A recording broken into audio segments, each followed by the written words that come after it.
Hopefully, I show everything that needs to be shown about these games. So we're going to be starting off with probably the most controversial Final Fantasy, and I feel like after this run, it's going to be even more controversial. But yeah, time starts as soon as I press no. So 3, 2, 1, go. So, first things first, yes, we are playing on the PC version, and you can see the FPS on the top left corner. That's going to be very important specifically for this category, but the thing about the PC version is it is basically Royal Edition, which is a DLC that you add on to on console. So the whole idea of Royal Edition is it basically changes up the entire final dungeon. Oh wow, the game is really loud, but then again, that's just a specific point. Yeah, the volume's like really high here for me. That's normal though. So we're just gonna see Ifrit here, just jumping straight into this fight. And literally jumping. Yeah. We're basically not gonna be doing anything here, but this is like the big introduction to the game. We're just basically seeing something that happens far into the future at the end of the game. Spoiler, spoiler. And these are the bros. So we have Noctis, which is the main character, Prompto, which is the one holding the gun right now, Gladio, the one with the long hair, and Ignis wearing those glasses. So the beloved cast. My favorite character personally is Ignis, by the way. I'm just putting it out there. But yeah, well, we could already see like that slight bit of movement tech with the jumping. It is actually faster. So whenever there is like no better movement to do, then you'll see that, like just jumping happening. So as you can see, this game sort of like separates itself into chapters, and there are basically 14 chapters for the main story. You're gonna see us jump straight to chapter 14 in about, I guess, 40 minutes into the run, but that's gonna be explained later on. But for now, we are going to be doing a very special manip that's like extremely difficult to execute. So I'm gonna try to do my best to explain how to do it. So basically, as I'm pushing a car here, I'm just gonna be rotating the camera very slightly. So as you can see on the top left, you see the disk speed. So the disk speed is basically showing how the game is loading the, I guess, the environment as you're moving around the map. And obviously, as we're pushing the car, we are moving ever so slightly. But you're just basically slowly spinning the camera, making sure that this speed is like moving in specific intervals. It's hard for me to explain, but long story short, I'm spinning the camera in a very specific way. And around here, yes, DMCA music, that's why I'm trying to talk over it as much as possible. I'm just going to point the camera specifically here, and we're just going to leave it here, and that should be the manip. And it's going to set up the glitch for the rest of the run. So by the way, do you have to press any button to like move this car, or is it just moving on? Oh, it's, I guess in the settings I took off the control schemes that it shows, but yeah, I'm just literally holding R2, which is the default button to push or drive the car, but push the car in this case. But yeah, we're just leaving the camera here, and yeah, we did the manip. Very good. That's quite a cheeky manip. Yeah. There was no manip, as you can obviously guess. I was just trying to show off the beautiful sight that is Gladio's booty. You wouldn't want to see that, of course. I feel like that's the first thing everyone noticed when they play the game. Yeah, while also coming up with like a lot of things to say over the song, you know, it all works out. Manip for the marathon videos, you know. Now we play the waiting game, which is honestly quite a lot of this run. But yeah, first things first. So Royal Edition, what makes it special, or in this case the PC version, which is just the PC port of Royal Edition. So like I mentioned before, it changes the final chapter. It basically extends it, makes the story like more fleshed out. But the biggest reason why this whole like idea of beating Final Fantasy 15 in under 1 hour is because Royal Edition introduces the one thing that I feel like it should have been a patch instead of just locked behind Royal Edition, is the ability to go into first-person mode. Now, as small as something like just being able to go into first-person mode is, it is the one thing that makes beating this game in under 1 hour possible. So we're just talking to Cindy here. We're basically like in the tutorial right now. This is a forced menu, so first I'm going to equip some DLC exclusive weapons, but on PC they are here by default. So Royal Raiment, which is going to increase our maximum MP, and MP is basically used for, if you know what FF15 is all about. It's all about warping, and warping is what consumes MP in this game. It's not like your traditional Final Fantasy where using spells like fire or whatever is what consumes MP. So as you can see, I'm jumping as well. That is the fastest form of moving outside of warping. So obviously we're just going to keep jumping if we run out of MP at any point. That Mega Elixir is very useful, but we're only going to be using that for selling later on. It is 2,000 gil, which is the currency for every Final Fantasy. I don't know why I needed to explain that. And I'm going to be using this other weapon that I have currently equipped called Ragnarok. Now, Ragnarok is another DLC exclusive weapon, and it is going to be the most used weapon for combat in the run. But even here, we're going to be doing basic air combos. So the nice thing about one-handed swords in particular is that when you do air combos, the first hit automatically goes straight to the to whatever you're targeting. So 3 hits is all you need because Ragnarok is that strong for early game. But the main reason why it is the best weapon, also please warp, is because it has a special type of warp strike. So warp strike is not just warping while you're doing movement. It is actually trying to warp and hit the enemy, and it does massive damage with Ragnarok in particular. But the idea is the bigger the distance is when you warp, the more damage you deal. So as you can see, I'm doing, you can see in the middle it says damage times 1.0. If you do point blank, it's actually below 1.0, but if we do massive distances, we can get multipliers like ×2, ×3, or ×4, which is the insane sort of numbers we will be getting later on. But tutorial fights, they don't really matter too much. We do get AP if we do the final hit on the enemy with a warp strike, just 1 AP, but in this specific category, we do want to farm some AP as well. But right now, what Cindy wants us to do is to just hunt some of these enemies, and then we're basically just going to be earning some money, blah, blah, blah. The car's broken down. We had to push it all the way here. It's a long story. And Noctis is, you know, on this whole journey to marry his beloved fiancée, Luna Freya. Obviously, we're not doing any of that if we're going to skip the entire part of the game.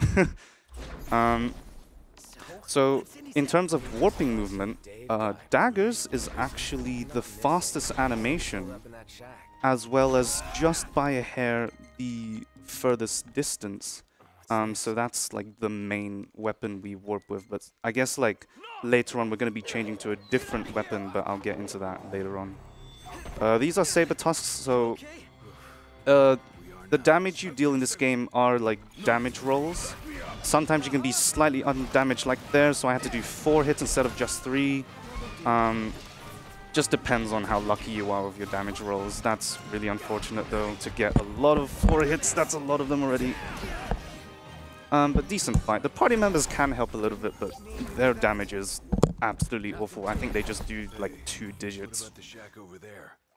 Yeah, and you could see Yida put on this armor that just makes him like invulnerable to attacks. So this armor is also like DLC armor, right? No, it's in a patch, not a DLC. Ah, okay. Nice, I got 3 hits in most of them actually.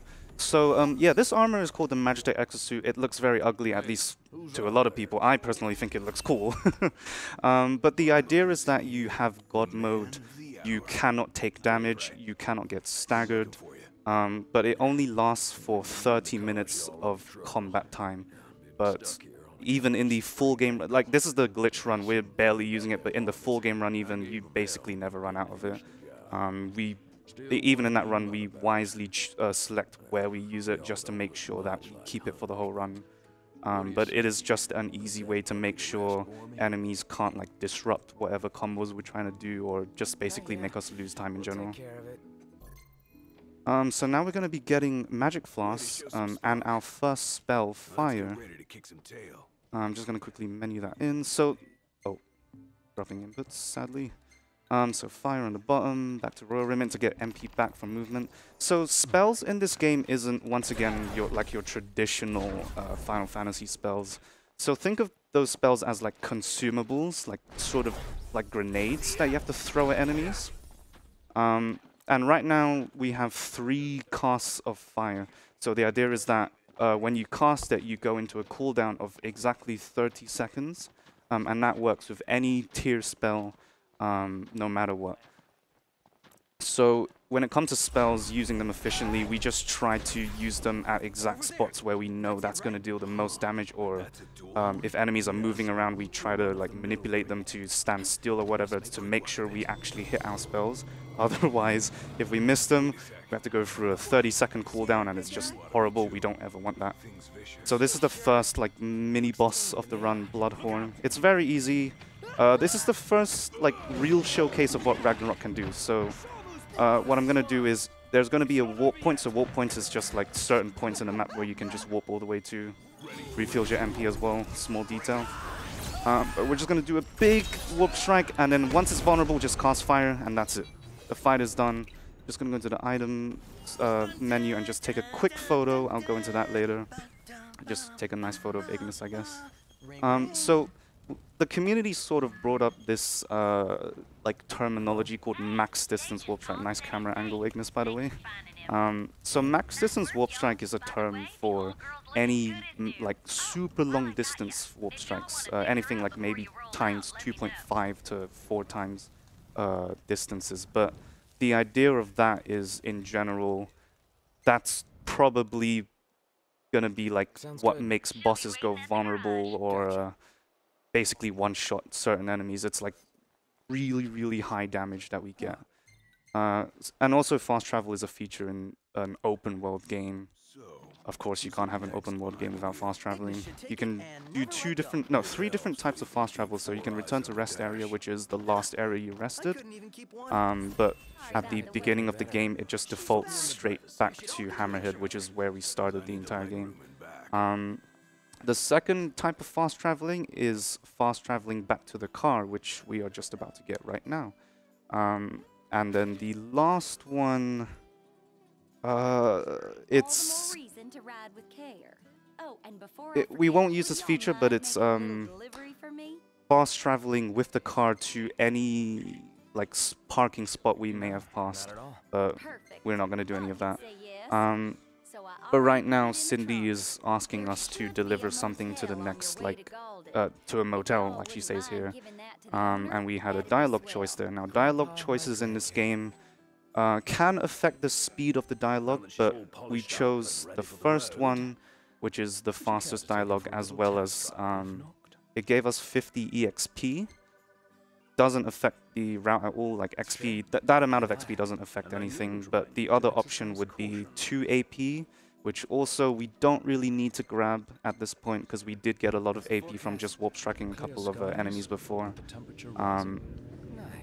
But yeah, not all dialogues like have different speeds. Most of them are usually the same speed. But obviously just mashing confirm to the top dialogue is just the easiest way to get by faster. So this is driving. Real quick, whilst we're on the road again, do you mind if I quickly read something? Yep. Yeah? Perfect. I have a $99 donation. Ooh. It's by a donor named Blade. And they simply say, "We need more Motako in our live." Summon him. I'm not sure if you were here when that was sent. Well, I mean, you were here when it was sent. Like, I can basically, they've seen you and been like, "Yeah, $99." It's like I know him. Oh my god, I know him. Bowie, did you say in our live? I did say in our live. I'm reading the comment as as it's written. Okay. Yeah. We need more Motako in our live shows. I mean, I'm here for you. Like, we can talk. Oh, I get it. They mean in our live, like live stream. Yes, I'm gonna roll with it. Yeah. Yeah, one would have to assume. Thank you very much indeed, Blade. It's very, very kind. $99 is a lot of money, so thank you. Yeah, it's wonderful. Thank you very much. Does that mean some lore, right? According to the incentives? Wait, what? Where did that come from? Matako explains lore. Who put that there? Okay, but do we need to explain this? You're about Yeah, to so do a glitch. this is like the basically the bread and butter of the run. So I'm sorry to cut off the lore. You can make whatever lore up you want. I have frantically. We Where's my are not notepad? going through any lore in this run anyways. So the first thing is I took a photo earlier, and you need to be in first person mode and face against this specific wall is quite thin, so this is why it's possible. So we're going to open the camera, and then as I do, I'm going to pause the game. Now you can see the camera zoomed out very far from where Noctis is. This is exactly what we need to deload the environment around Noctis. I'm just going to quickly change to 60 FPS, because the lower the FPS, the longer the loading is in this game. I'm going to exit this menu and quickly open back the menu to bring up the camera again. So there we go. And then I'm going to open the camera. And then as I do, I'm going to press triangle to open up the gallery. And then when I exit the gallery, I'm going to basically mash triangle again to open back up the gallery. So the gallery is only available after taking a photo. And as you can see, there's the loading screen. What this means now is I'm actually moving Noctis while the game is loading. So technically, everything in front of me was still deloaded, and that was why I was able to pass through that wall. And now we just basically went out of bounds. That blockade basically blocks the rest of the open world area, but we just basically went past it. And now we can call the car and basically bring it past that barrier right there. That's basically the bread and butter of the out of bounds in this game. A little clap for that trick and explanation too.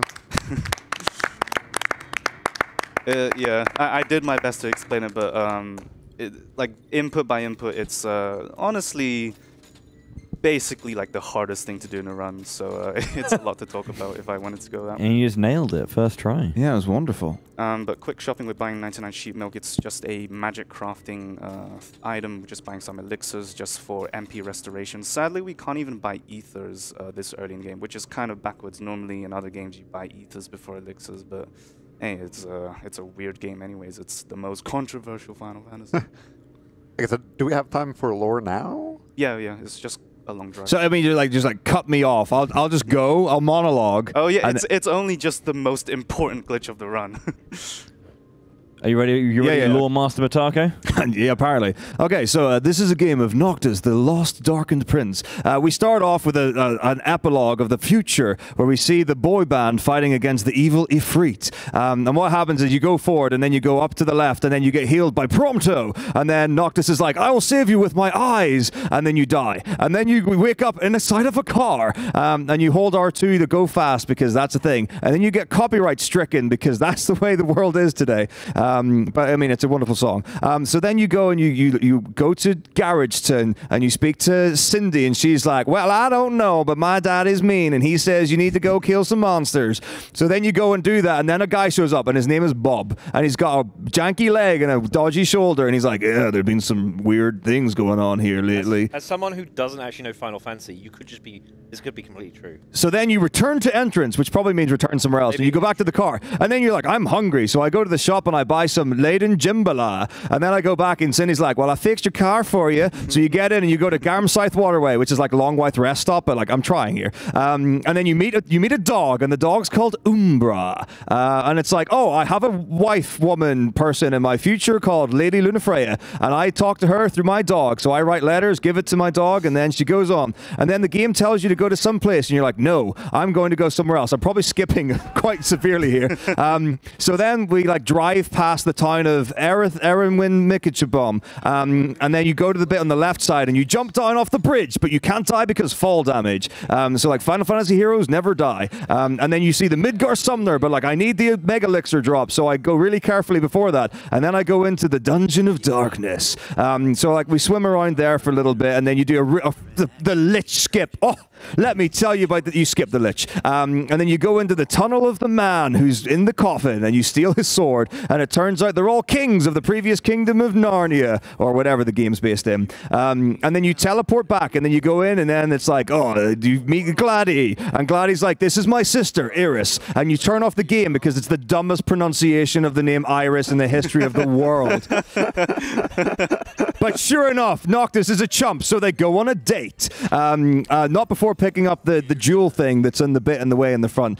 So she takes you around the areas, and then she's got this weird, I know there's like a bit in it, and she's like, all the work, okay, this could be wrong, but it's something like, all the workers here are women. And then she's like, but that's cool. And you're like, right. And then you pick up a Phoenix Down, and you go to the weapon shop. So then you leave the area, and they're like, we should probably go somewhere else. And then you drive, and then all you see is like these Imperial airships start flying towards you, and you're like, well, we should probably take a left here, guys. So you turn left in the car, and then you just like jump past some bricks and whatever, and then you enter Chapter 2. Chapter 2 is a story about going to the beach. So you drive to this guy, and then you meet none other than the Joey Wheeler, and he's like, hey you. he's a news reporter, but not before stopping at a rest stop and going to see the giant zoo. It's a really cool trick, actually. So like, you park at the thing, and then you set your like waypoint or something, and then you drive to the beach, and then the guy's like, he's like, hey, you gotta go. I used to be anyway. So then you like warp back, and you're like, oh my gosh, and this epic music plays, and you pick up an item, and then you draw your fire, ice, and the thunder magic because you're not good at the game, and you don't know how much magic and sheep's milk you need to get like Blizzara ×5 and all that stuff. So then you do that, and then I actually have no idea what happens after that point. So you're like advancing and stuff, and then I know that. Oh, and then the lightning god Ramu appears. So you do like a whole bunch of warpy things, and then you go up a building. You're like, well, that was pretty neat. And then you do a sneak mission, which has nothing to do with Rama, but you're like sneaking around. There's a guy who wears red, and he walks like he's got a poo-poo in his pants. But you sneak around, and you pick up really cool items. Can't swear in our marathon mode. That's not. If that's swearing for you, Zotan, you're... The joke was that you avoided swearing. Oh, right. Yeah, whatever. Stop ruining this for me. So, like, you jump up in the... And then you go across, like, the pipe stuff and whatever, and it's like, take him out now! And then you find out that you can do a warp strike with non-lethal damage, which is, like, the coolest thing ever. So you take him down, you're like, we saved the day! And then you do the Rama thing. So there's a girl, and I don't know her name, but she's got brown hair, and she's like, yo, what's up? And you're like, I'm good, how are you? And she's like, let me show you a thing. So there's lightning in the world, and you run up and you talk to the lightning rod. And then you're like, oh, wait a minute. You go back to the place, and then you're like, hang on a minute. I'm going the wrong way because you forgot there are 2 lightning rods. So then you go and do the second lightning rod. And then that means that something happens. And then somewhere along the way, you're like, we should go to another one. So, like, you meet the guy Arden. He seems like a nice guy because he's got money. And he's like, I want you to follow me in a car. So he drives really slow and you follow him behind. But make sure you don't crash because if you get too far away from him, then things will go bad. So at that point, you get to the thing and you're like, slide down the rocky bits. And it's like, oh, there's another tomb, but then it crashes. And then you get a headache because you're a teenager with problems. I'm glad he's like, I'll protect you. So then you shimmy along some things and majigs, and then you jump up to a bit, and then you fight the legendary Titan. I think I'm already at Chapter 4. Yeah, Chapter 4. And then it's like, so then like you run to the northwest of the map, and you wait for the men with the laser guns, and they're like, whip, whip, whip, whip, whip, and they pin down the Titan, and then his hand comes down, and you go, wham, spickety, spackety, bookety, bow, and then he dies, but he doesn't die. I actually have no idea. I skip all the cutscenes. I've never played the game casually, but I think you actually get him, or like you can. Well, anyway. So anyway, then it's like we need to take down an Imperial base. Oh, I left out the bit where you fight the guy with the obnoxious accent in the plane, and then you go around the backside and you pick up the item that I always miss because I'm too slow. Anyway, then you go to the Imperial base, and it's like we need to get the Regalia back. That's the name of the car, by the way. And then you go in and like things happen and like we need to kill all of the soldiers. So you kill all the soldiers and then the car, it's still there, we can't get it. So you got to leave the area, and that's when you use Rama. Oh no, you don't use Rama. You use Titan for that bit, maybe, or some other. No, you do it after that. And then you meet Aranea, everybody's favorite. I mean, I could speak many words about Aranea, but she's perfect. So then she comes down, and then you do armature. Oh, this is the coolest mechanic in the game. I have no idea how it works. All I know is like you build up your armature gauge, and then it gets the max, and then you go L1 R1, and you're like sping spang spoong spoong spam, and then when it gets to like a quarter bar left full, you go L1 and R1 again. Oh. What? Matako out here inventing new onomatopoeias. So maybe we should talk a little bit about what's going on in the game right now. If I can, I'm just scared right now. Yeah. Oh my god. Okay, good.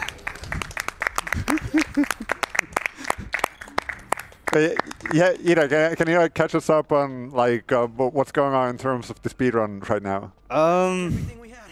Let me calm down for a second. So, long story short, out of bounds, fighting the behemoths to unlock the chocobo. If anyone remembers that quest, you got to fight this behemoth to unlock chocobos. Yeah, that's basically it. So that was a very quick summary. You're better at that than I am. Yeah, but behemoth. He doesn't usually jump up there, right? Is that what you were scared about? He never jumps like that. Yeah. Okay. Honestly, this glitch is so important, but so basically I'm doing the same out of bounds glitch, but what I'm doing is I'm going in front of a car to basically go into the car menu, and then from the car menu I go into the actual menu, which is like where you change your gear and stuff.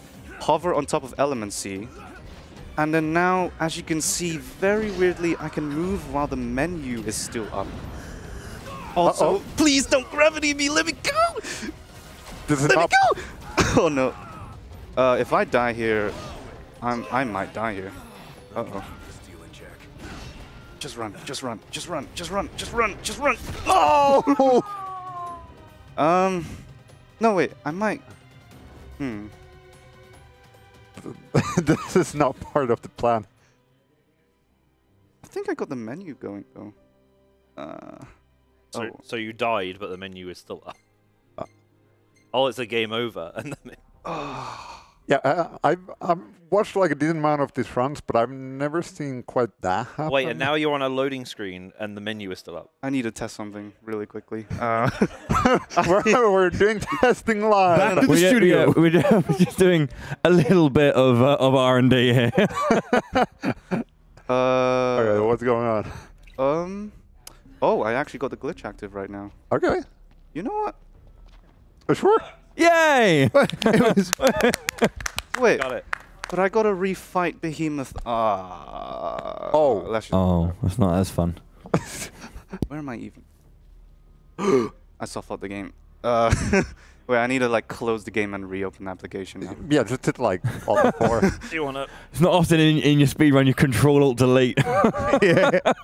I mean, so like, as an aside, in Final Fantasy 11, like you're allowed to skip cutscenes, like unskippable cutscenes, but the only way to do it because it's on a PC game is to like Control-Alt-Delete and close it in the taskbar.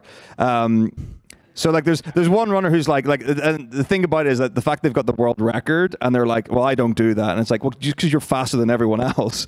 But it's like it is allowed to do. It's a 4-minute like cutscene and you can skip it by doing that. So yeah, it is. Yeah, it's not unheard of in Final Fantasy. I see Steam was recommending GTA 5. Best Final Fantasy is San Andreas, as we all know. Yeah. So like obviously I got somewhere around halfway into the lore through of 15, so we can hold for another 99 to do part 2. I was about to say that, but just before Yida just destroyed everything.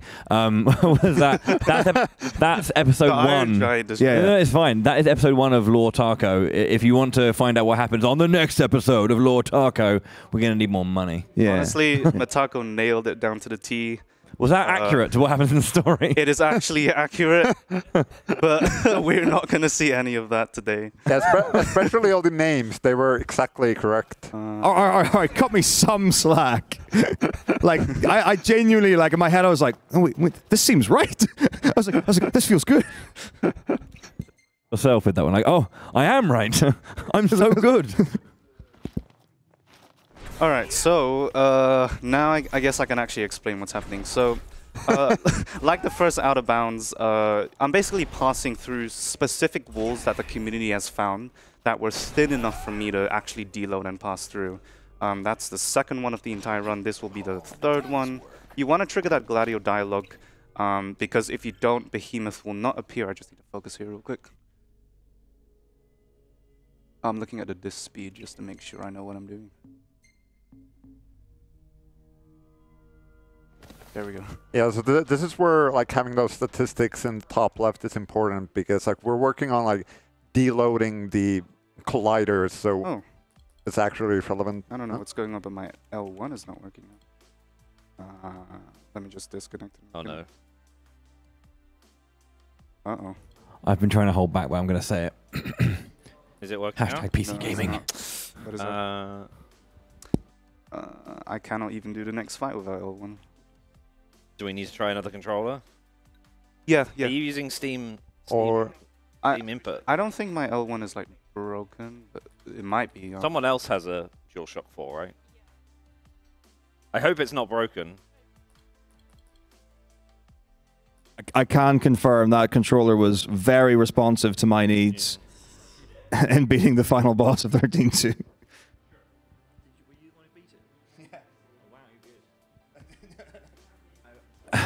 It's okay.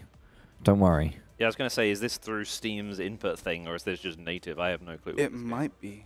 But but we did at some point try just disabling Steam input, and I don't think it changed. Oh, look at anything, this. We swap a controller for a I now controller. hope this Hot is- swap on the I fly. hope this isn't going to break the audio. Now neither shoulder button Oh. works. No, it's on. It's just... okay, yeah, maybe my L1's just broken. I'm Okay, gonna keep have that. I hope not, for your sake. Well, Usually buttons... I feel like buttons don't usually... actually, buttons are probably more likely to break while you're playing, but I had that. I was playing a PS2 game, and half of my face buttons just died. And I was like, why can I not do this thing in this game until I realized they just died mid-game. And I was streaming it, so I have proof. okay, so Deadeye, which All is okay this with audio, yeah. specific behemoth, one of its eyes is like, it's blind. But long story short, there's a strategy here. Detonate oil drums with fire to damage Deadeye. We're just going to do that very quickly as he slowly goes towards us. There we go. It is very, very big damage. Another thing about that is we're going to apply that fire debuff as well as buffing Noctis's physical damage. Ow. Rude. So the whole like idea of doing really high damage in this game, the strategy is usually debuff the element that the enemy is weak to, as well as buff give Noctis physical damage the same element buff. Also, let me target. Please hit. And that will basically stack to do very, very massive damage. Also, he is dodging every single warp strike somehow. And you'll be seeing like quad 9 damage, which is basically like the reason why debuffing the enemy's elemental defense as well as your giving yourself that same element is really good. One more hit. There we go. Is that true, that thing in chat? Did the Steam version have an official Half-Life crossover? Your ego is what amazes me. I wouldn't surprise me, but now I'm interested. Maybe like some kind of like there is some armor there is or some like very weird crossovers. So I wouldn't be surprised. There was one with Death Stranding. Like, maybe this person can elaborate. So now that we finished Deadeye, we basically have to go back to report to the person who offered us to do this hunt. And what that's going to do is unlock the Chocobo, which is exactly what we need to basically go to the final chapter of the game. But okay, I guess I'll explain it again. So what we're going to do is basically the same trick we did before the demons fully spawn. But in front of the car this time, so we basically, while the loading screen is here, we get out of that, open the car menu. No, that failed.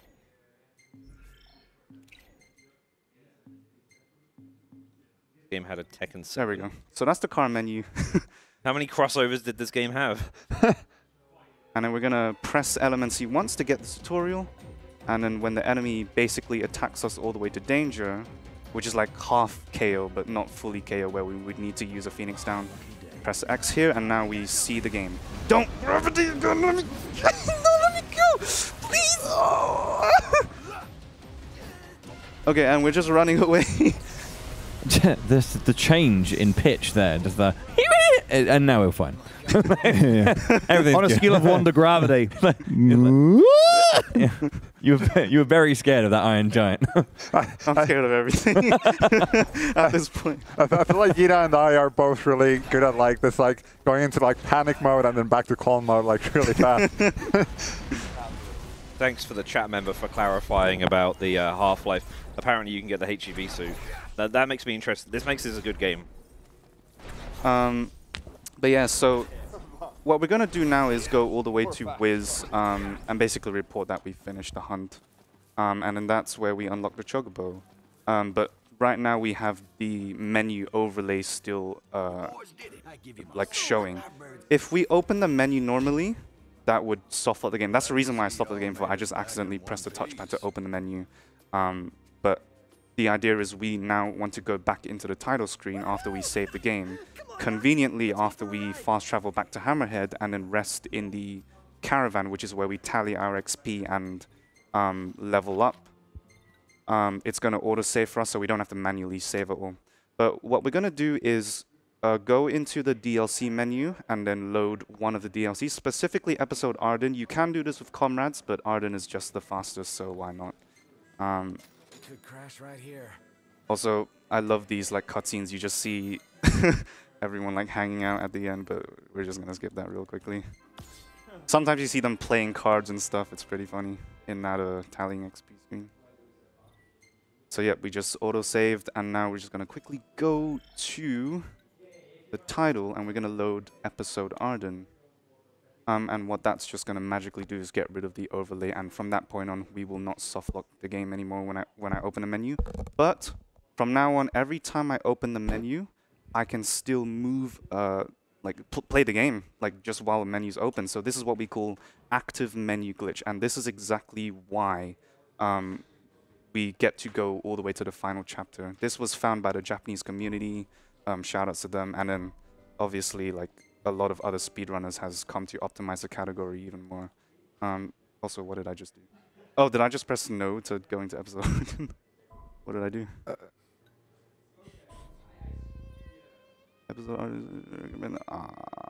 No. I didn't even know that was a thing. Imagine if it was just like, you have to buy the DLC. Like, damn! Most expensive speedrun of my life. You don't want to reset that, do you? You actually have to buy episode Arden just to make this category a few seconds faster. But yeah, as you can see, the overlay is magically gone. We're just going to leave now. Also, this is basically what Arden's doing right now, waiting for us. He's the final boss, by the way. Whoa! Bloody hell! Let us catch up. Well, there you go. We didn't even get that episode of Mortaco. Most final bosses in Final Fantasies, they leave themselves like the last minute to show up, but you know, he just shows up right in the beginning. But you know, the last thing we heard from Matako is that he's like a cool dude with a lot of money, and we just drive behind him. Like, There's absolutely nothing wrong with the super rich, am I right? I'm a fan. Oh, God. Okay, The pain. now we're back in Hammerhead with the active menu glitch going. If I were to exit the application, that would reset the entire active menu glitch, so obviously we don't want to do that. We're just going to quickly talk to this guy, eat his jambalaya. We all love jambalayas, don't we? Won't be a sec. Increases attack by 150. Oh, that's a lot, isn't it? Well, not really, but since we're level 9 and our base attack stat is like what, 30 or something like that, it's it's actually quite a significant boost. It's going to change like a lot of damage numbers in the end game from like maybe 2,000 damage all the way to quad 9. It's actually quite a huge difference. So we're just going to quickly change the game to 120 FPS just because it's way nicer. Also, Chocobo, what are you doing there? So yeah, we love Chocobos, and this is why this is the best category. We get to actually ride a Chocobo. So the movement for this Chocobo is you want to sprint, and there is a stamina bar gauge. So I can't see that right now, but I'm just going to like sprint every now and then, and drift, because not only does that give me like a good boost at the end of it, but it also speeds up the stamina recovery very briefly, so it's just a nice efficient way to keep going fast with the Chocobo. But we have the menu up right now, and I have to like press triangle to sort inventory and then press sprint right after, because you have to have like some kind of menu pop up to make any other input register while you're actually like playing the game. Also, Saber Tusks, get away, don't hit me. But as you can see, the environment is absolutely awful. It's like a PS1 game or PS2, I don't know. But the whole idea is that while the menu is up, technically the game thinks that Noctis is all the way back in Hammerhead, but we're actually just heading towards the Insomnia, which is the city where the final chapter takes place. And then conveniently, there's a specific wall right here where if we keep completely deloaded, we can actually just run right up, and this is completely out of bounds. You cannot get here normally. And then we're just gonna run up a little bit more, and then just exit the menu. And now we are completely out of bounds. And from here on, you're gonna think that this is a PS1 game because everything looks absolutely awful. No cap. That's what I just joked with Matako off stream. Yeah. Final Fantasy 15 is actually a PS1 game, by the way. It's This is just the 3D version of Comskip. It's like.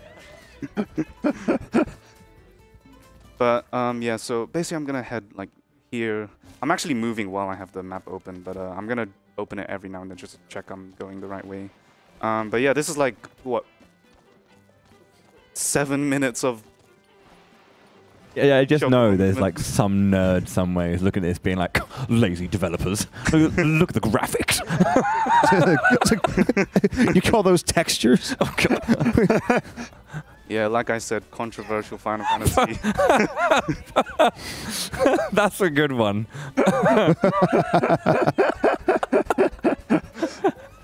Oh, God. It would be funny if it wasn't so hideously true. That's right.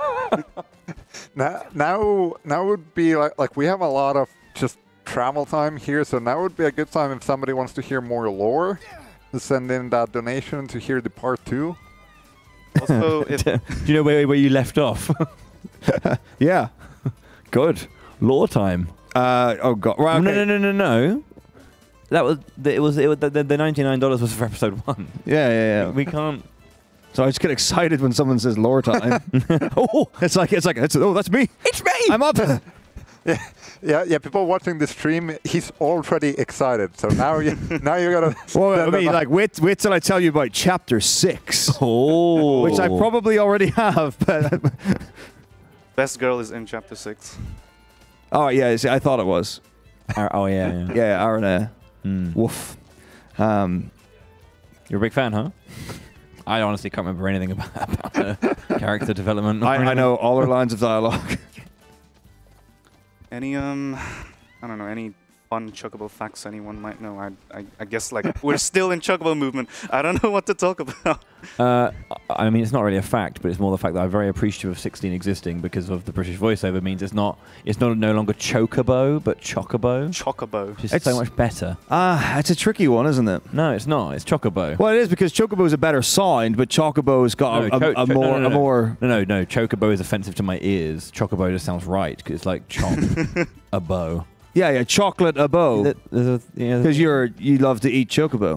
No, what? Chocobo, like chocolate. Chalk ice. Yeah. I've met someone that says Chocobo. Oh, they. Oh, actually, no. I'm not going to be like, oh, I know who that is, but like, I feel like I've definitely heard someone say that.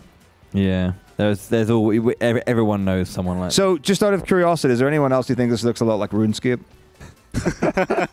It looks way too good. RuneScape 3D. It's come a long way. I don't know. Maybe. Like you said, the clone skip is just like FF7 third person. Yeah, no, it's super rad. I mean, like, yeah, I mean, if we want to stick on a Chocobo theme, actually, no. Should we not talk about like the 7 Rebirth trailer and anything like that? Would that be off form? I just think some people are probably going like media blind into it, so you don't want to. Yeah. You don't want to do it just in case someone's doing that. Well, I mean, we could do the whole like, what's your favorite Chocobo color? We've done that, haven't we? I think so. Yeah, I think I mentioned like the very lovely dark teal available in FF7 Ever Crisis, the new Gatra mobile game. It's now on Steam. It's give Square Enix your money. Is that right? Yes. But it is a nice dark teal, though. I have to say. To be honest, I am a big fan of a dark teal. I can show you actually because I'm definitely not playing it right now. No, well, when I moved into my last apartment and I made a decision on my color palette, for the area, I went for black and teal. Ooh. So like a very dark brown black like furnishings, wardrobe, and the frame of the bed, and then a lovely teal bedding. And I love my teal bath towels. There is God. a little thing to explain here. So I was we're going gonna to say, it's going to get interesting again. Crack on. yeah. Let's make a safety save first. If I mess anything up, I don't want to go all the way back to Hammerhead. Yeah, we gotta cross over this water and get to this island area, Insomnia. So Okay, so the reason why we need the chocobo is because it is the only way we can swim. And the whole idea is we're swimming all the way to Insomnia, the final area. And weirdly, once we reach there, you're going to know when you see the entire environment just completely deload. It's just going to be nothing but ocean. But once we're there, we're actually going to save the game. Normally when you're swimming the chocobo... Oh. This is... Oh. Is this load or... you're on load. Okay, let me just quickly load this. Yeah. So the thing is, like you can't normally save. It's like when you're in water. So it's like you need to have the save menu already open to be able to save in that situation later on. Let's call the chocobo whistle. Beautiful. Okay, so where's the chocobo? Please come. I'm lonely. No, not take photo. Oh, okay. I thought it was like underwater or something. I couldn't You summon. just drowned your chocobo, dude. Are you sure you can summon a chocobo here? I did it before. Square Enix patched it. Yeah. Uh-oh. The bounders. I don't want to go all the way back to Hammerhead. Let's try one more time loading. Well, if you've done it before, surely you can do it again. Oh, Maybe- was it like at the beach here? Maybe I need to walk further back away from the wall.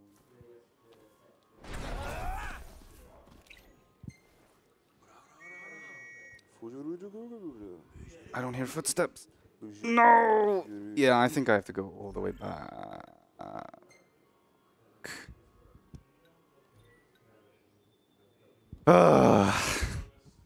That's like another 15 minutes or something.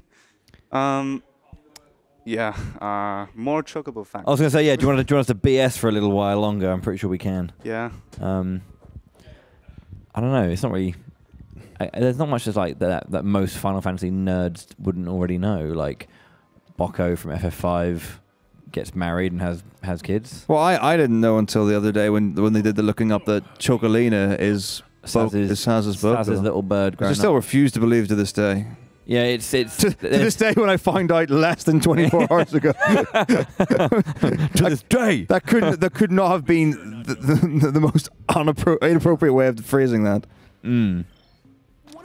But with like Chocobo stuff, I mean,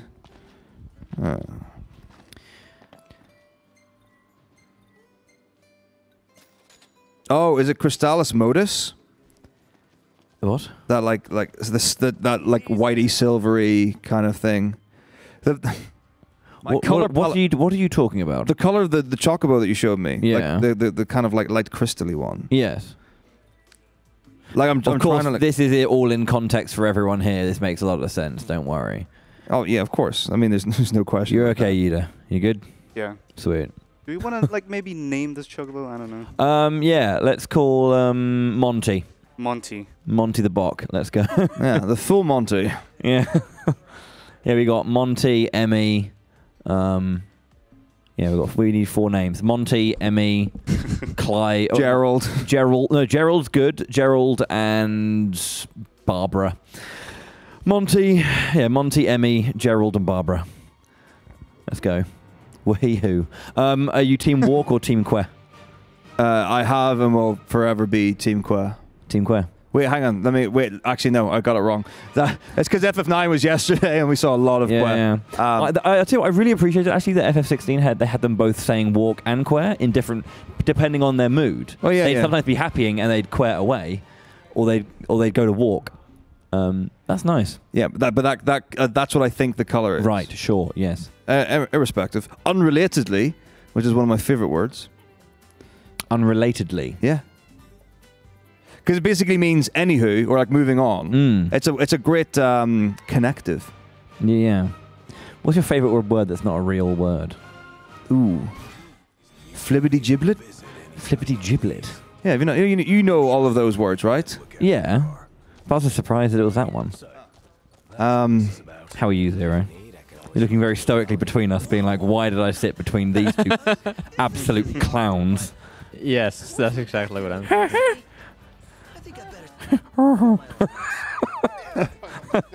Miming suddenly. That's absolutely incorrect. Sorry, we do apologize. Just tell us to shut up whenever it becomes important again. Okay, it's fine. Absolutely. In the rudest way possible. No, definitely. It's the only thing that British people respond to. Or United Kingdom people, because technically I think Great Britain is just Scotland, Ireland, England, Wales, and I thought because Great Britain's is 3 of 4, and the United Kingdom is 4 of 4. Yeah. I could have sworn that United Kingdom was all 4. It is, but to save the British, but Northern Irish people are British. Are they really? Yeah. So like as a UK citizen, you're defined as being British. Yeah, actually, no, that is true. Yeah, you're right. Yeah. Believe, I mean, I could show you my passport if you wish. You don't have to. It's okay. For you, I will reveal my citizenship. Yeah, well, yeah. one of them. Damn it! I have 3 now. I really wanted to try and get this. We're going to take a deep dive straight into politics. I have Belgian heritage. My grandmother my maternal grandmother was Belgian, right? Walloon, so French-speaking Belgian. And I was like, when the thing went down, you know what I'm talking about, wink, wink. I was like, let me please stay within this thing. But it was only one generation. Oh. So only, that was bollocks. I mean, the thing is, I cannot. I'm sorry for your loss, but I cannot tell you how easy it was for me to get an Irish passport. Like, I might as well have just walked to the place and said, "Can I have one?" They're like, "Here, we've got loads. We got some round the back." It's like this guy looks like you. Oh God. Okay. VP2, good game. Tri-Ace made a lot of fantastic games like Star Ocean, amazing series. What's your favorite Star Ocean? 4. Ooh, mine's 3. Yeah, 3's great. Yeah, 4 and 6. 6 came out last year. That was honestly a magic game. If you're a fan of Star Ocean, you're like, I don't know about 6 because 5 wasn't that great. Play 6. Just do yourself a favor. It's awesome. No, 4's my favorite. It's not the greatest story, but I think mechanically that game's just fun to play. Yeah, well, that's like for someone who comes from like a very traditional Final Fantasy ATB system to go into that dynamic of an action combat, like though it still has like some of that ATB aesthetic. Yeah, I guess so. Yeah. It was just I don't know. Star Ocean is one of my favorite series. Yeah, And then they made things like Valkyrie Profile. Trying some magic, dude. Like, I mean, and the Tri-Ace have like a spin-off company called Gem Drops, who are the one who made the SO2R remake recently. So Kitao, Yuichiro Kitao, who was a big member of Tri-Ace during VP1, 2, SO2, 3, and all those games, made Gem Drops, and so yeah, it'd be awesome if like Gem Drops and Tri-Ace team up if there ever is going to be a Star. I've seen like a lot of like it's not even like the developing team, but like the people from teams who have been like one second, who have been like I've been called.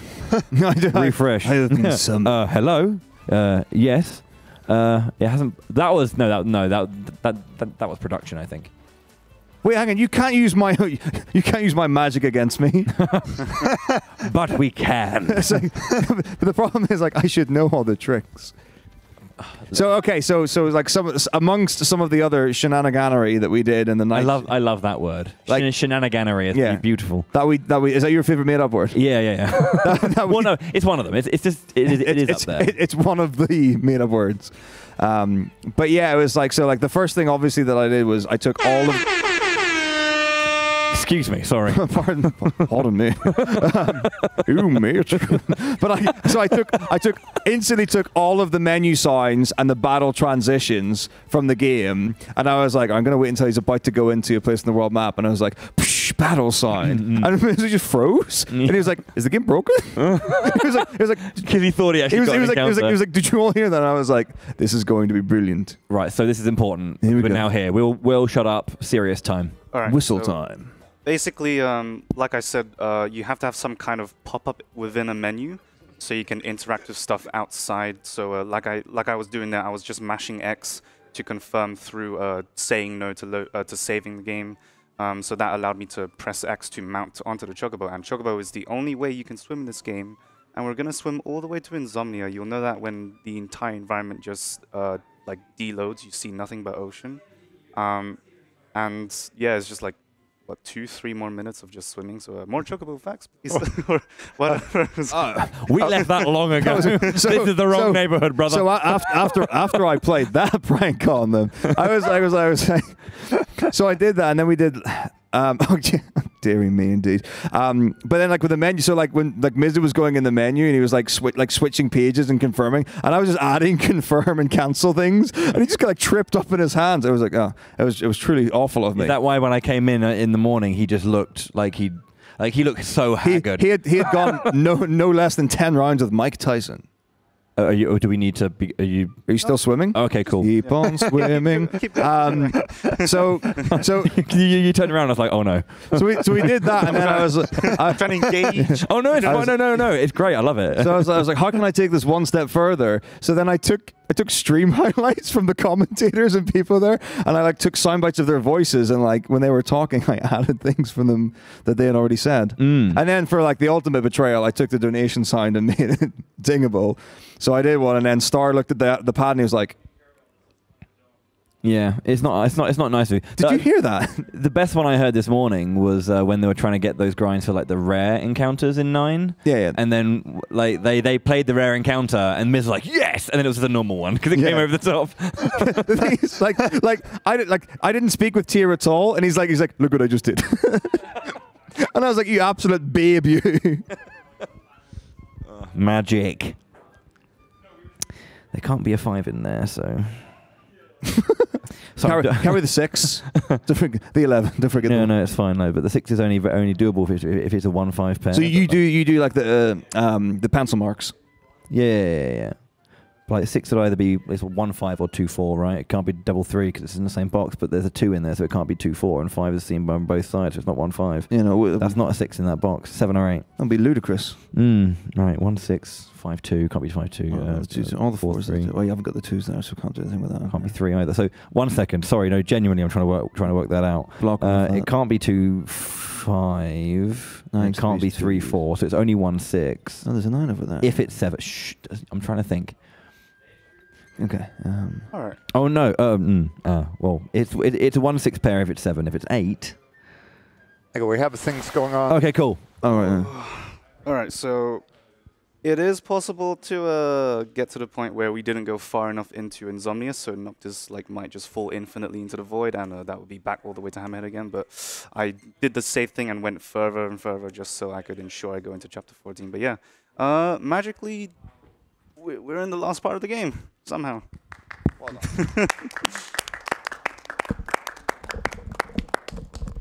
done. And the weird thing is that we're actually still going to be young Noctis. Normally you're here in a 10-year time skip, but no, we went all the way here in what, like an hour? So we're still young. And we're just gonna be grabbing. So the way magic works also is you have to grab these specific nodes that are just hanging around in the entire open world. That's like just ice magic that's just hanging around. The whole point is you gather them, and then later on you can use them to craft specific magic. And in this case, we're going to be crafting a very powerful spell, Blizzaga, using the 99 sheep milk that we bought earlier from the car. So another one conveniently right here. And we're just going to be getting 99 of these. We want to get as much damage as possible, and also increase the potency as much as we can, because the tier of the magic depends on the potency. So if you're 1 to 99, it's just a tier 1 spell. If you're 100 to 199, it would become a tier 2 spell, and if you're over 200, then it becomes a tier 3 spell. So we're going for that Blizzaga, which is the tier 3 spell. Also, the menu's very bright, just very quick warning. But we're grabbing something called Warp Factor. which is a direct ×2 damage to our warp strikes, and an accessory slot because we love accessories. Quickly equipping Amethyst Bracelet just to increase the damage, and Blaze Fire Saber just to increase our maximum MP as well. So Ahrimans, these Ahrimans compared to other Final Fantasy games are like really weak critters.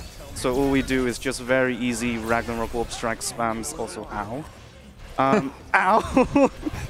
Easy, said. I feel like there's a theme today. I'm just getting beat up. really easy critters. did I mention the owies? But yeah, you don't want to do them point blank because the multiplier would be very bad. We wouldn't one-shot them if we were super close, but this sort of distance is just barely good enough. And then every time we run out of MP, conveniently there are a bunch of warp points where we can just quickly warp to restore all of our MP. But yeah, it's pretty much just spamming warp strikes all the way until you see the final 2 enemies, which are floating deaths, and they are like pretty powerful enemies. But the whole idea is they have their own 2 waves of Ahrimans before they spawn. So this is the first floating death. There's still an Ahriman, so that means the second wave isn't done. So there's a second wave of done. So 2 floating deaths. The idea now is to basically warp strike and alternate between them, because this is just a very good way to just get max distance warp strikes over and over. And hopefully they stay vulnerable forever. Refill the MP whenever I need to. And there we go. It's honestly not much of an interesting fight. You're just clapping at the least important fight. But oh, sorry. I was going to say I apologize earlier for that sound. That was me. That was not intentional. I mean, you could have donated after to make up for it. Hopefully, you'll be hearing that sound more often. So right now we're in an auto scroller, just waiting for Cord to move way to the end of this door, but we're just gonna quickly menu because we can. Why not? It's an auto scroller. So this is where we craft Bazaga. 201 potency, that's what we need. Store it, and then we're just gonna quickly. Oh, crikey. Yeah. That's what I told you. Yeah, no, yeah, I saw it earlier, but I went full Ben Starr there. Just that's a good meme. Yeah. And one that I know as well. So good to use it twice. And this is an entirely new addition to Royal Edition. Actually, the whole fight before was also a new addition. So the whole entire final area is a lot bigger than before. And then this is a new quest they also added. So basically the whole idea is Core wants to infiltrate some Imperial bases and basically get rid of them. But we just want to basically activate the quest, so later on we talk to Core again. But we need to progress this side quest. We also need to talk to what's his name again? Name's Joseph. Yeah, this guy. Joseph. Conveniently, a nice shop here. Just gonna sell some eyeballs to buy some ethers. 44. Oh, that's probably a fake one again. I mean, if it... It wasn't. No, it wasn't. Oh. I mean, if it was fake, it wouldn't be. $5. Don't give him a tack right in the middle of $5. $5 donation. From Count Anonymous. With no comment. Thank you very much. Of course, we should say thank you. I do. It's very kind of you. Thank you very much.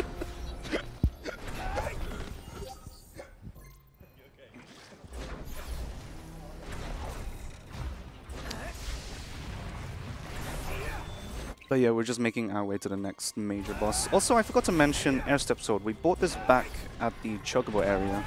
So every time we warp, it would consume 30 MP, but Airstep Sword has a property where if you warp while you're in the middle of the area, it actually costs half the amount of MP. So as you can see, it's just very useful for movement. But very quickly, I'm just going to menu the Bazaga in and then put on the really broken accessory, outfit. And then now, with the new ascension I got, basically to to use enhancement, which was the thing that buffs Noctis's physical damage to deal the enemy's elemental weakness, you have to build one stock of tech bar, which is what the green bar you see on the left. Tech Strike, which is the Ascension I just got, is what makes physical attacks you deal like add to the tech bar. So it's a very nice way to just speed up the process of getting the tech. And then with Cerberus, the idea is once again we throw Blizzaga to apply the debuff of Blizzard. And tier 3 spells are special because not only do they have a massive AoE, their debuff actually lasts a lot longer than any other tier spells. Like, as you can see, it's still up. The entire environment is still snowy. We have to wait for Cerberus to get back up from vulnerable before we progress to the next phase. There we go. So the idea is exactly the same. And then the way Cerberus works to get invulnerable is you have to target the feet, the same feet, and continuously warp strike it until it goes vulnerable. And that's just like a unique thing about Cerberus. So I'm just going to try to target the feet, please. And it doesn't matter if it's point blank for the damage as well. Also, I ran out of enhancement, so I need to get it again. Enhancement lasts for 1 minute. And I also got to keep an eye on the buff next to Noctis's like name on the bottom right, just to know if I still have it or not. But right now the debuff is on Cerberus. We got him vulnerable, very nice. Vulnerable also not only like keeps the enemy staggered, but makes them take a lot more damage as well. So we really want to get this. And we're so strong right now that even point blank warp strikes are still like going to do high 4-digit damage. Normally, if we do like below 5,000 exactly, we want to warp away and then warp strike again because the multiply would be above ×2, and over time that does add up to more DPS. But if it's point blank and it's still really high damage, you might as well just do it point blank because the game's damage caps to 9999 anyway, so might as well. But now we are heading to what the beginning of the game spoiled for us, Ifrit, which looks very odd compared to other traditional Ifrit designs. He's like a humanoid now.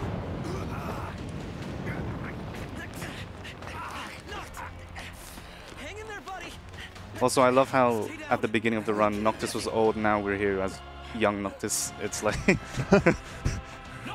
not even the same. I mean, not that you can really see his age because he's wearing the armor. Oh, true, true. So this is a case where Ifrit would take like below 5,000 damage if we just point blank, so we want to warp away and then alternate between warping away and then warp striking. And then about 1/3 of Ifrit's health will prompt us to summon Shiva. Which is funny because you have to get her manually in the story to be able to summon, but we just somehow like get to summon her anyways.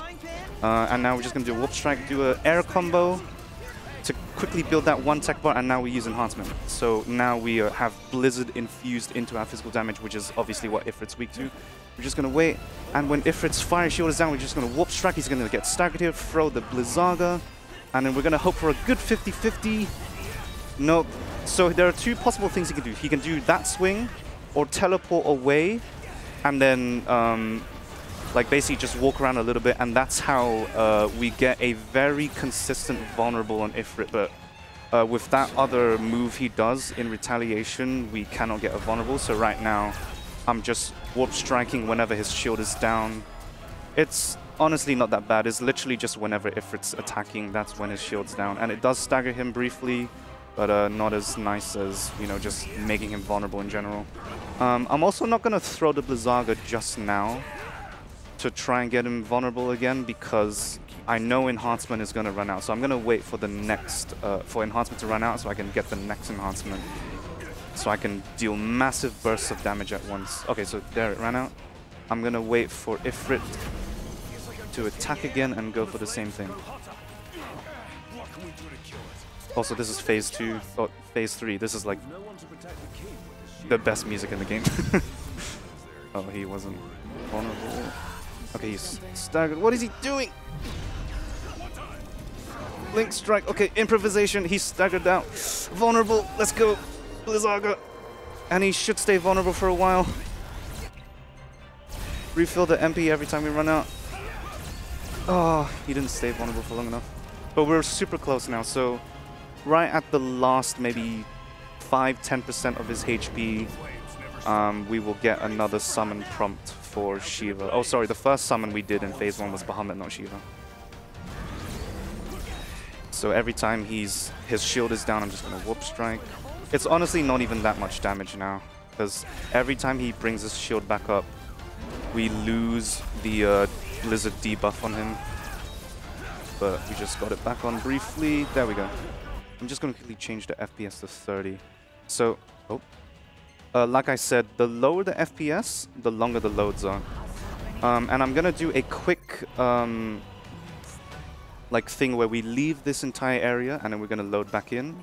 Because we did this whole glitching into the final area thing, what actually happens is if we load too fast, Noctis is actually going to fall down infinitely to the void. And we don't want that. We actually need 30 FPS to make the loads longer, so the environment actually has time to load before we start falling down. But the trick here is, in the Royal Edition version of the run, when you enter this castle, you have 3 added bosses, which are like the past kings. But what we're actually going to do is, because we have the active menu glitch going, we can actually go trigger the cutscene for the first past king, load the tutorial, and what that's actually going to do is take us out of this area into the tutorial, which is like, we don't really know why it only works with these specific bosses, but our only guess is because the tutorial actually takes place in this exact same location, and somehow that gets rid of the checks for all 3 of those bosses. But right now we're just going to go through. Oh, here's Carbuncle, by the way. You actually get to name Carbuncle in the demo, the Platinum demo, but I don't even think it saves the name that you give it, so...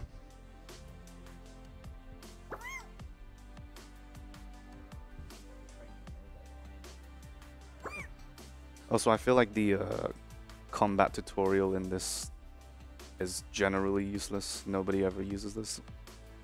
But we're just gonna quickly exit, and then we're just gonna load right back to where we left off.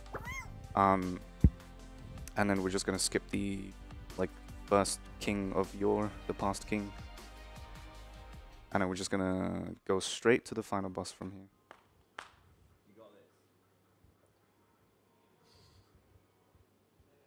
Also, this game has very long.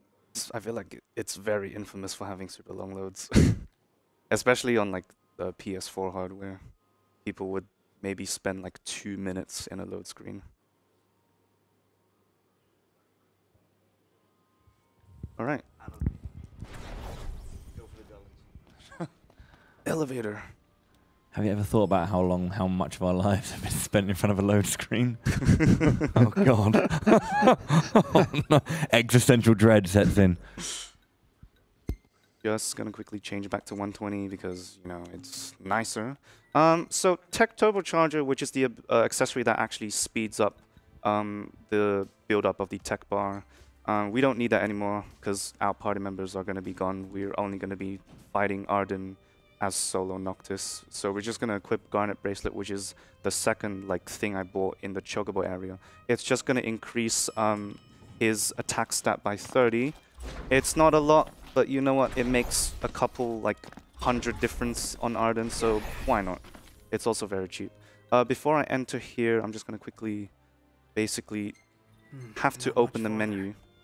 And we have to keep this menu for the next cutscene. So the idea is, in the next cutscene, if we just go through it normally, it's actually just going to teleport Noctis to a place where we softlock, which is like a blocked off area within the final dungeon of the final area. Yeah. We don't want that, so we have to do a very specific trick that I'll explain in a bit.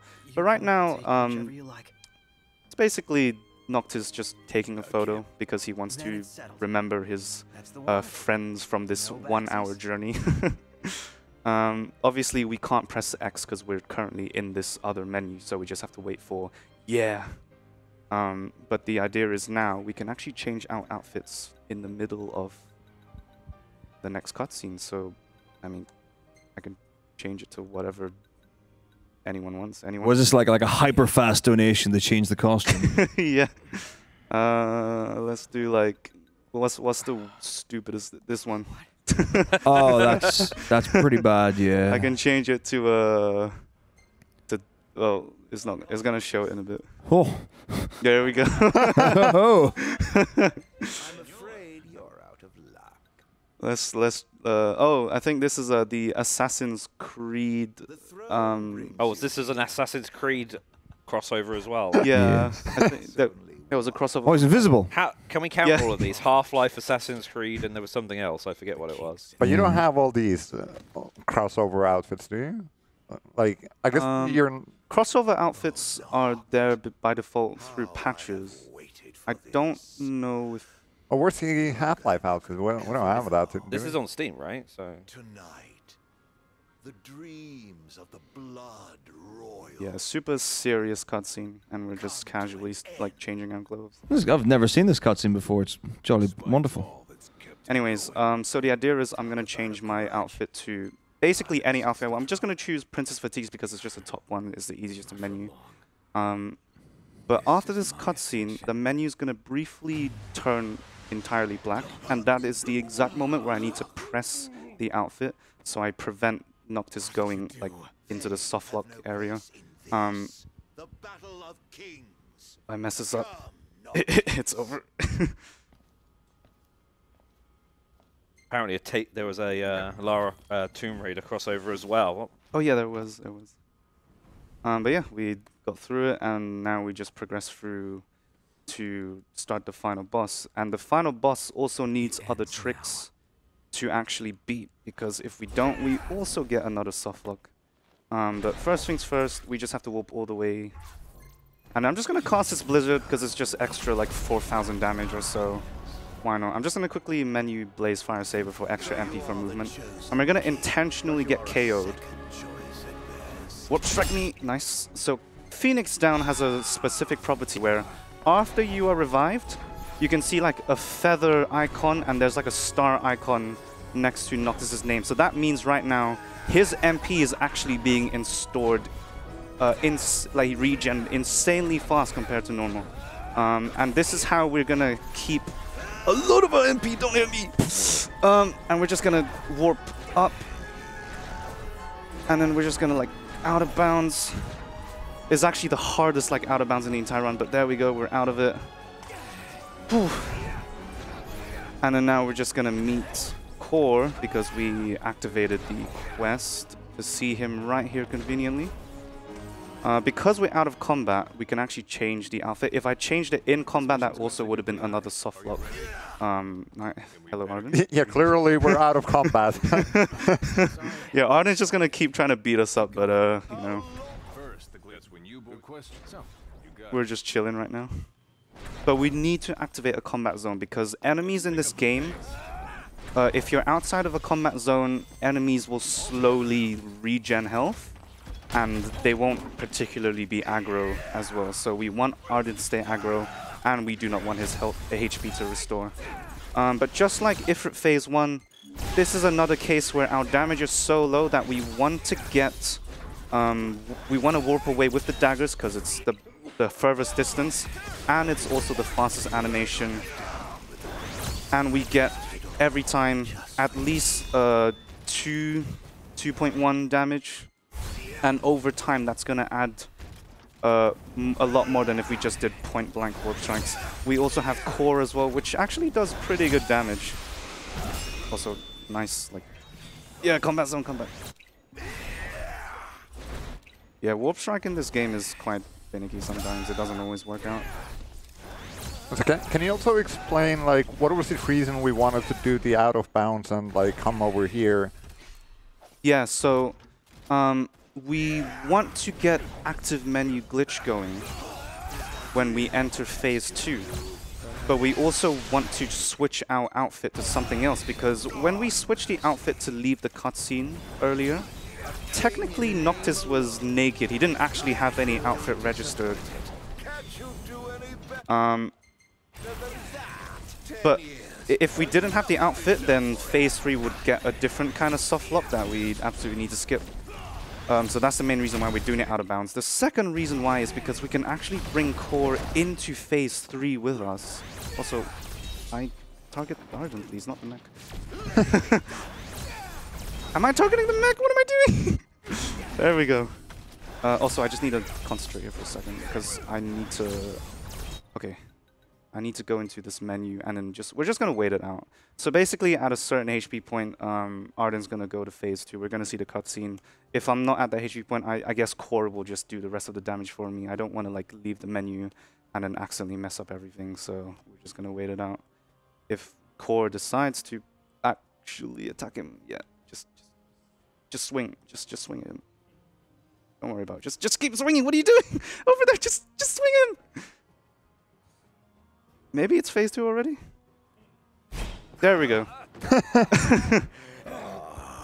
So now, we're going to switch to a different outfit that's not the same outfit that I switched to when I left the cutscene. So we're going to switch to Princess Fatigue's no jacket. Doesn't really matter. The effects of the exosuit is still active, actually. So even in phase 3, I'm not going to take any damage. You can see Core right behind her. So we cannot just... Okay, so the fastest way to deal with phase 2 is Warp Strike spam. We have to open this sort inventory menu and then press the Warp Strike to actually trigger it. And now we're just literally spamming Warp Strike. And hopefully we kill him. There is a concept called damage storage, where the Warp Strike multiplier we got from the last Warp Strike we did to Arden in phase 1 carries over. That's actually like a glitch that's like... that usually makes phase 2 like super fast, and the multiplier right here was actually like ×2 or something. So yeah, as you can see, we just breeze through phase 2, no problem. But the main reason why we softlock here is because if you know the story, you collect like these royal arms, and this phase 3 forces you to use Sword of the Father. We do not have that, so we have to manually menu a random weapon just to be able to fight him. And I'm just going to menu Mage Mashers. Shoutouts to FF9, by the way. And there we go. We got Mage Mashers. No, I don't have Mage Mashers. What happened? What? I menued it in. Okay, maybe Core will kill him for me. Go on, Core. Can Core even kill him? Leonis in the house. Does he have a weapon either? Monk Strike. Yeah, Core has no sword either, I saw. Yeah. He can kick him. That's about it. Maybe that'll do. Oh no. Core, what are you doing? Attack him, please. Oh. Do you think he's taking any damage? I actually don't even know if I can... Oh, yeah, 4,000. Okay. I actually don't know if I can do the final QT either without a weapon. Well, we're going to do some more testing today. I don't think I can. Unless that was an outfit-related thing. Come on. I also don't even know if I can do it unless I do the final hit on him. Come on. This is like the worst possible mistake I can make right now. Come on, just one more hit. Kick him! Punch him, whatever. Oof. Not just yes, his watch. Okay, okay, we got there it! We go!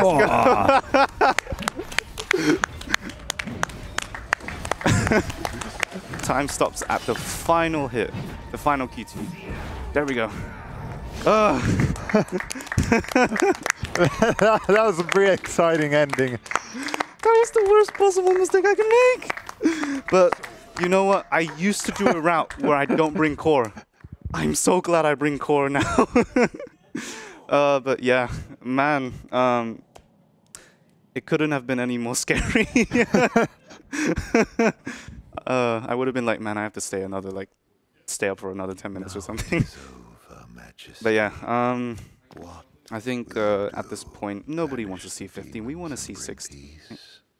Yeah, sure. This was like the All of the E15 fans are molding right now. It's like I audibly gasped in my head. as a runner, I can say 15's a bad game. No, I'm joking. I'm joking. I love this game. We're allowed to say that?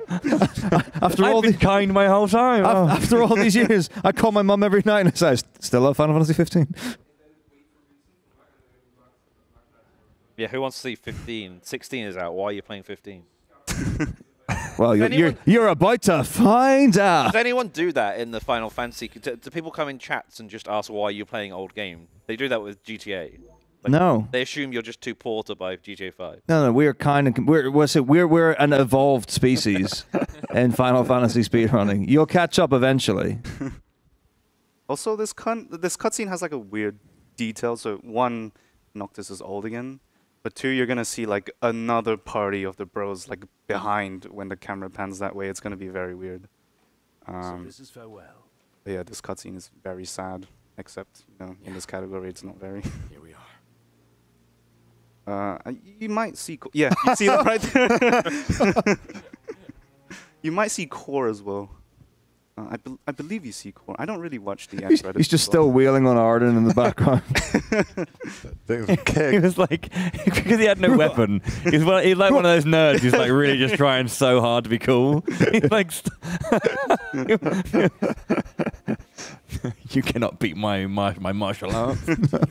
So it's like that kid you hold at arm's length. Just a wing. My friends. But yeah, I think I'm ready to move on to 16. Yeah, can we get the PS5 ready? No.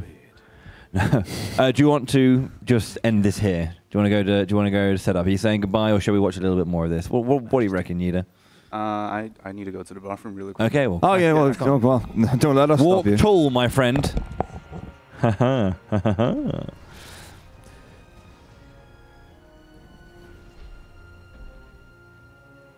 No, I think I had an interesting experience. I think with 15 overall. Like there were bits and pieces that just weren't for me. But like when it went, really ironically, when 13 opened up, I really enjoyed that.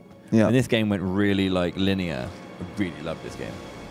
Like when you kind of go back to that village where you do the whole, or the city where you do the whole Leviathan thing. From then on, it was just like barreling down narrative, and I was like, this fits so much better with like the pace of the gameplay that I kind of really enjoyed that linearity.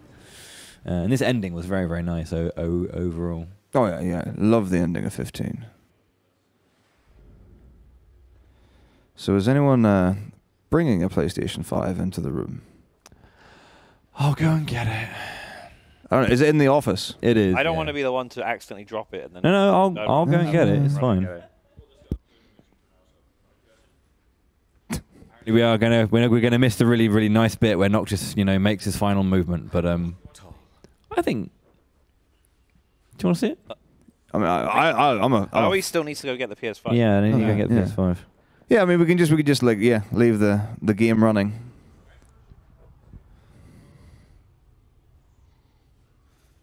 I love you all. Luna. As everyone leaves. Dad.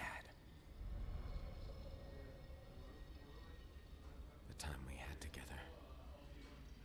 I cherish.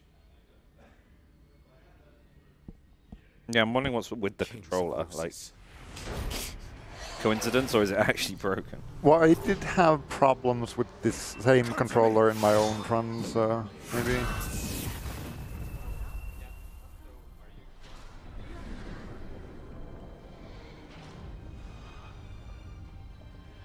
The taco's having a nap. I'm just getting ready for a cry that no one can see my tears.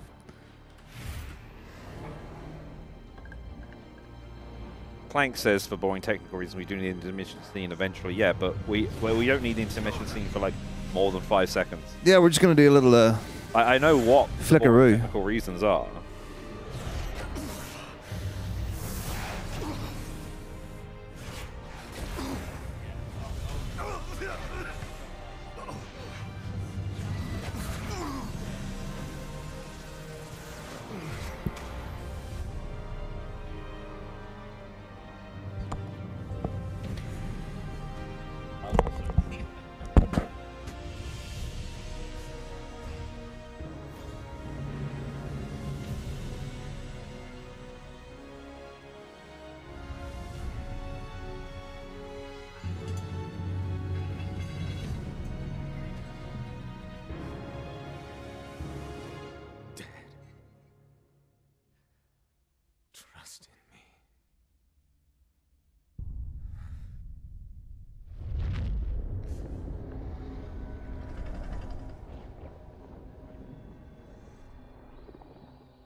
The PS5 is coming in.